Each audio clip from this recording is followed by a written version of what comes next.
So today I'm going to go over a hip imbalance. And I've been reading Squat University's book, Rebuilding Milo. So I'm looking at all the muscle combinations, getting a little deeper. Because when he shows you the lateral, hip sway or whatever you want to call it, even in his picture, you can see that his spine is straight. We're seeing more of the distortion in the hip and the knee and the ankle. But a lot of times in the real world, especially with foundation training, you're going to notice there's torsions. The hip is rotated, the spine is rotated, and your patients won't notice this. So this might be a little bit more for coaches, chiropractors, physical therapists. Going a little deeper on these imbalances. We'll talk about some of the muscles, we'll get a little nerdy, but of course, this is good for everyone. Using a kettlebell as a prop. We're going to use it for one foot, so we can anchor a little harder on one leg, or maybe outward anchor, because even in the weightlifting world, they have these concepts of spreading the floor, squeezing the floor, because various muscles could be weak with adduction, or various muscles could be like the glute medius, maybe your TFL, are a little weaker on one side, and that's going to cause a strong inward anchor. But when we outward, which is part of the squat, right, we're spreading the floor, maybe that right glute isn't able to activate as much, and then we're going to automatically shift a little bit more to one side over the other.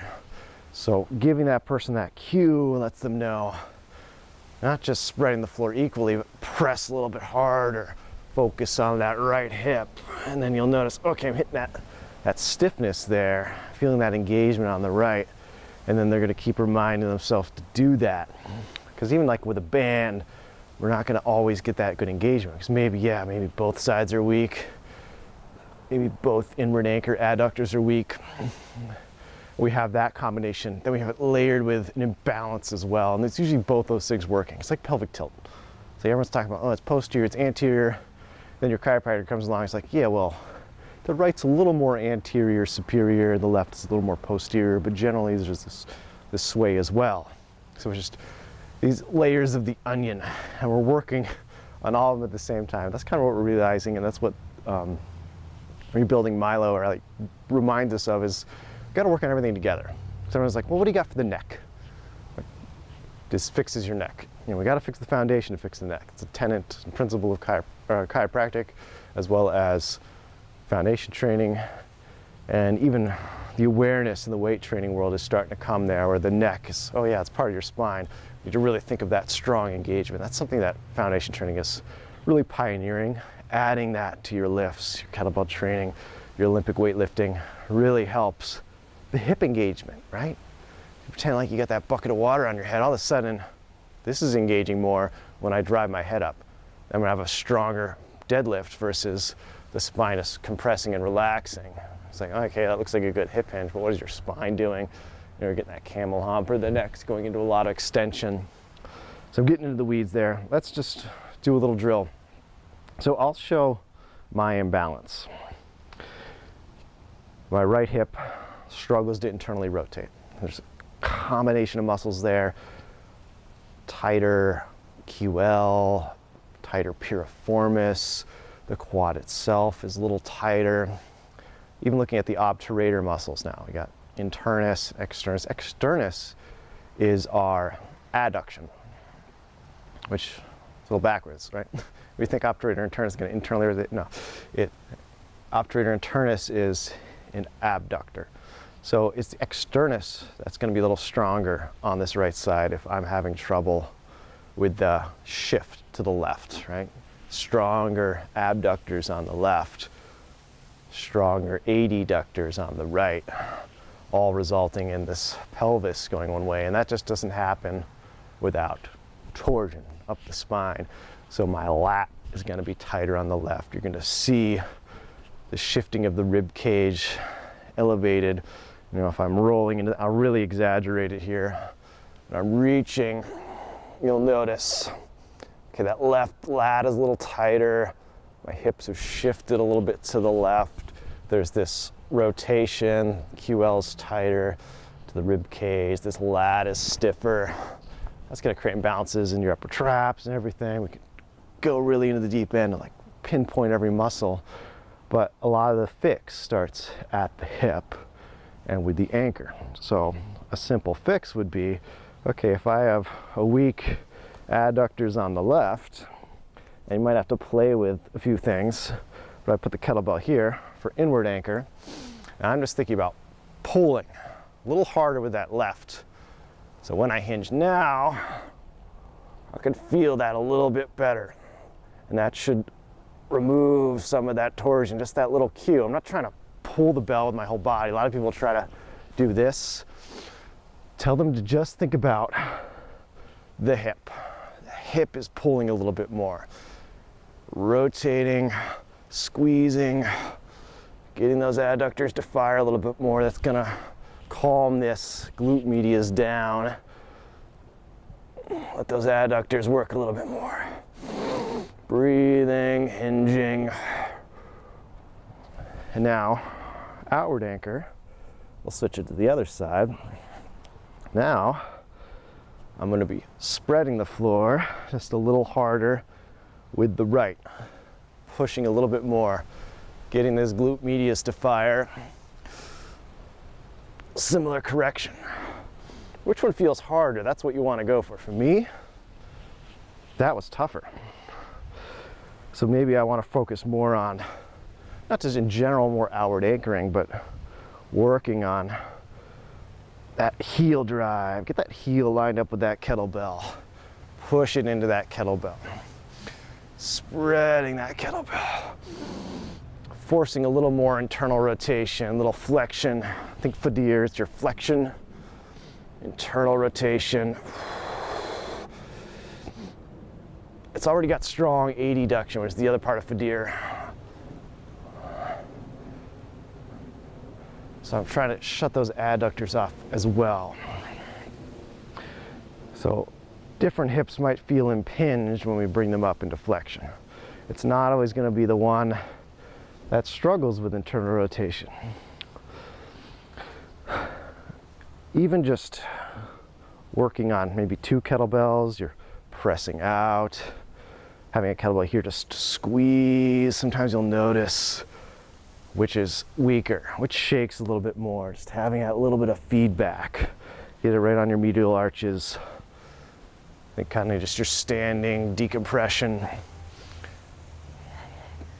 I could feel the left has more internal rotation, but that adductor, if I press a little harder with the left versus the right, just feels stronger. So I'm going to add a little extra pressure, like 5 pounds of pressure with the left. Then add the rest of your steps. Get that decompression strong in there. Try to maintain that awareness as you go into your hinges. Watch your patients too. You'll really see that twisting and that torsion. We don't want to train them to move that way. Make them aware. It's a mistake I've made. People come to class for a while, and then I'm finally walking to the back of the class, and I'm seeing, this happening, and it's like, whoa, what are you doing? How did I not notice this before? And sometimes it's really like gross in your face, and sometimes it's very minute. So just giving them little steps, making them aware, okay, your pelvis is doing this. Let's try and use this hip a little bit more. Let's get a little more flexion, just play around with it. Like, let's try to outward anchor a little bit more with that right leg. Use the kettlebell, and that will all help. And then ultimately, doing some more strengthening with the hips is important. We get a lot of, working one side over the other in our lunge decompression and our woodpeckers concept here as well.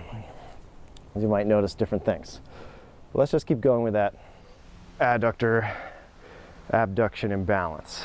So stronger adductors here, so I wouldn't necessarily want the right, I want the left, which is weaker, pushing in. Not a lot, because we're not trying to get the knee to do the work, it's the whole hip pressing in. Not even internally rotating, just that drive across the body. And the right's just responding. We don't want too much squeeze from that one either. Because as this pushes, you might notice that, okay, that actually gets this to fire, and so it's correcting both hips at once. And again, you might notice a difference if you switch it up here. The opposite, now it's on the outside of the foot. Now I'm pressing, which automatically gets my adductors to fire on the left. which is what I want. So just a subtle change what you're doing. You can even take that into the woodpecker. So just adding that little bit of pressure, just enough where you feel that muscle that you want to work. I'm feeling more glute medius activation here. Get everything else set up. Run through some pulses. Work on just maybe maintaining that without the arms. A lot of people have that upper trap dominance. That just works against that low back. It's just overreaching with the shoulder. So, shoulders down, pressing, working on that hinging. Then as we go, adding the arms, but keeping the control. That head driving back keeps those erectors at that L4 sacral area strong, so we don't get too much flexion or extension from that low back. Everyone's going to attack it a little differently, but it should feel, you should feel that binding. It's in that hip. Should feel a little tougher than it does. Is adding just a little bit of tactile feedback. You know, like when we go barefoot, we feel the ground more. So let me switch that up. Give you a different angle maybe. I don't know if this will help, but foot there. Just that heel. When I get on the outside, I like the heel. The heel's always pushing away, firing a little bit, pressing. Tell me I just need a little more abduction on the right. Pulling that right hip back. You might notice you can't go as deep because then, oh, you lost it. So helping that rooting of the foot too. That little bit of press, rooting into your 3 points of contact. We're just adding a little bit of a layer there. And I definitely struggle, especially the right foot, that heel drive out to the side. So even with internal rotation, sometimes you just roll the ankle in. We're forgetting, okay, we need to have not just the ball, the big toe down, but ball the little toe, and the middle point of the heel, not the inside of the heel. Firmly root those. That little bit of sensation of that kettlebell pressing against the heel. It doesn't have to be a kettlebell, it just works really nice for this, driving outwards. So hopefully that helped. I know that might be a lot confusing, it's hard to get to the point, but playing around, giving them something. Sometimes I'll do bands, but the problem with bands is we're not getting that one-sided activation. But if there's a general issue, like they're just weaker in the abductors and the glute medius, then the band, of course, is going to help if it's a bilateral problem. But mostly I was talking about ipsilateral, one-sided issues. And if one side's doing something, it's usually mirrored on the other side, right? Nothing happens in a vacuum, right? If the hip is turned too internally rotated on the left, you're going to get a corkscrewing mirroring where the right hip is externally rotated. Then usually the shoulders will follow that pattern as well, and they'll have to change, and the spine will have to change, right? Everything twists. But like I was saying, with a little bit of, sometimes I get people with the twist in the spine, I'll add weight to them. Something like a goblet squat, really good. Because then as soon as they get weight underneath them, their whole spine has to drive up. They're decompressing, which is good. So now I don't have the kettlebell there, but I can still think about what I need. I need that right heel pushing out more. You can always focus on one hip over the other. So I'm just thinking, okay, maybe more squeeze on the left, or just pressing the right. You'll notice both hips gravitate to that direction. Let's first go into like a farmer carry idea. So tighter lat on the left. Now I'm still lifting up against gravity here. And I have to, this is actually a suitcase carry, farmer carry both sides. A suitcase carry is a little tougher, because now I have to squeeze right lat, stretching the tight left. Even glute medius is getting involved there to help bring that hip. So you might notice with these patterns, with my pattern, is I'll kind of kick out to the right naturally. So tighter glute medius on the left, more of a gapping sensation of that trochanter to that pelvis there on the right, and then all those other spiraling torsions, piriformis is tighter, tailbone shifting to the right. So something like this, where I'm naturally engaging, you'll kind of notice right away, which is easier. So here, probably hold that all day. And it's getting that intent. Don't let the weight pull you down. We don't want to be mobilizing it from the spine, right? Think decompression. We need that training, that stability that foundation training gives us to decompress that low back, lengthen and lock that lower spine. So then we can focus on just that hip, doing that little tiny bit of motion there. Bringing it up. So that's good. Then let's take that into the goblet squat. I'll face the other direction here. So now I'm thinking, driving out with that right until I feel this engage. Even when I'm going down, going up, and then pressing out because I don't want that shift. Keeping it lined up. Maybe it's here and it's fighting slowly, slowly, slowly as I go down. Keeping that control. Because normally I can just bust these out, but you can probably see how I dump a little bit into that left hip when we're not thinking about it.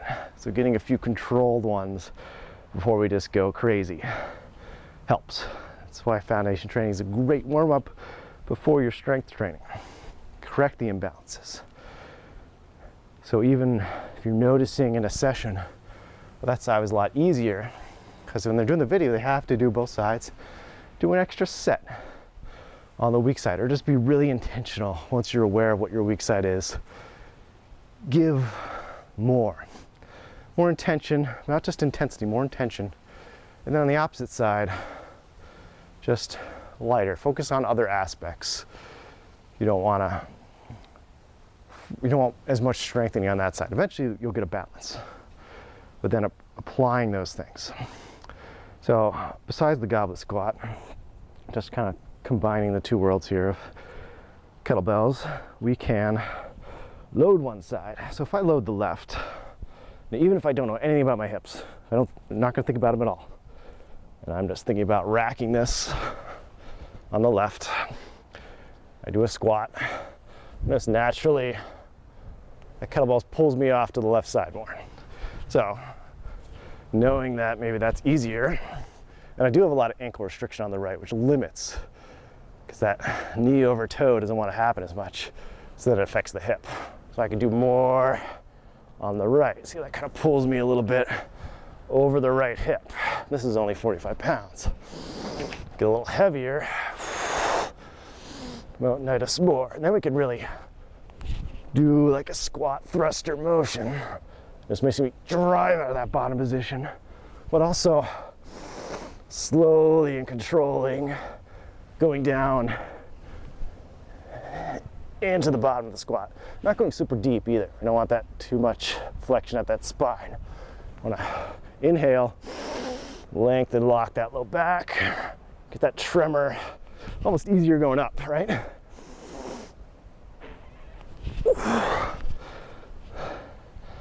And then of course, gotta end with it, RDLs, right? I've been all about the B stance because my RDL, I'm pretty good on the left. Don't have ankle surgery on the left, so I tend to have that balance to do that single leg RDL, where I don't have it as well on the right. So what I do, and this is a big hamstring, glute, it's gonna work to bring the kettlebell up, but also works that psoas on the way down, going into that position. So the B stance gets about 80% of the weight on that front leg. So we can really work on our hinging mechanics, the EOP lifting. We're still getting a lot of that hinge, hip pulling back and up. I've noticed even in the Squat University book, he's not perfect. He's putting the kettlebell down more by his forefoot. We're aiming for the heel. Foundation training, we're also trying to reach that hip back more. So if you keep the kettlebell in line with the leg, so we're tapping it down right by the heel. There's an uneven grass here. So right there, handles in line with the heel. Try not to rotate too much. Really isolate that right hip. Long spine.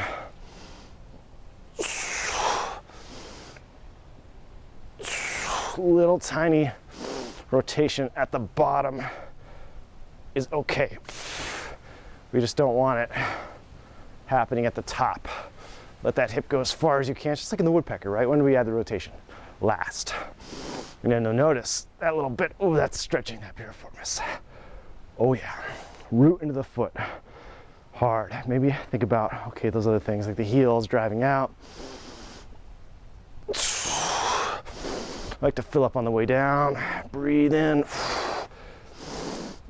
exhale on the way up. So, just to counterbalance that, I notice on the left side, if I do B stance, more of a squat position, it's a little harder because I need more drive. That ability to engage that adductor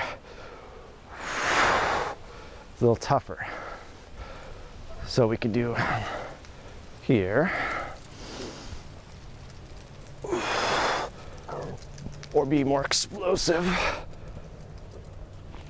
Kind of single leg thrusters.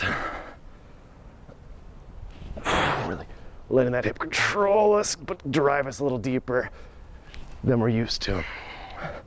So playing around with these concepts will help challenge one hip over the other. Always test the other side until you figure it out.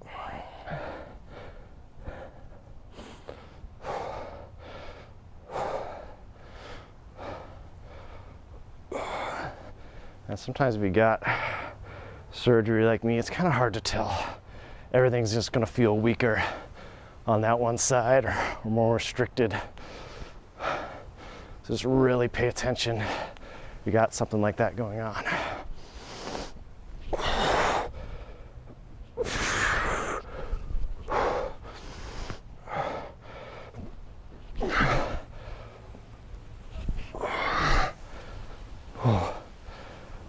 Don't start with that stuff. Build up to it. But that'll help really weighting one side of the body. Really hits the core, hits those imbalances. Now you can go attack your heavy lifts, your heavy deadlifts, your heavy squats. Or just call it a day like I am, because I'm mainly just working on stability, balancing the body out. Not necessarily concerned with getting super strong, just training for life, training for movement, because then you can start adding these little movements out throughout your day, because we do want that knee to be mobile too, but first we need knee stability. So foundation training, no, they're never going knee over toe, because we need to train the hip to do more work. So even this B stance, yeah, we're getting a lot of that RDLs happening, but then the knee is working with it. They're both pulling in opposite directions. And that's good for me because I have so much arthritis here in the front. I have to do a lot of banded releases to help get that knee to go farther. So that's about all I got right there. So that helps retrain that as well. But without foundation training, the back will be doing too much.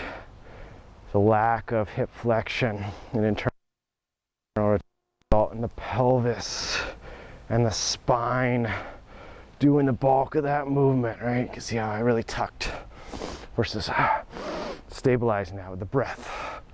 Your decompression element, working on the hinge, trying to maintain that length in that spine, that activation, the head drive back is so important. Keep that head back. It helps protect the low back. Such an important idea that's missed is that neck. So it just adds that pull that should be taught. Because what do you see with the deadlifters, right? All that time, all the time. Everything else could be good, but the neck, right? They're looking like a natural response. You're looking for predators coming at you at the horizon. We don't need to, okay? You're safe in the gym. Let the gaze change, right? With the hips. Pretend those are the only joints in your body. Everything else is stabilizing. That's why the deadlift is so, especially the RDL, is so important. I'll shut up, otherwise I'll keep going. Hopefully that helped.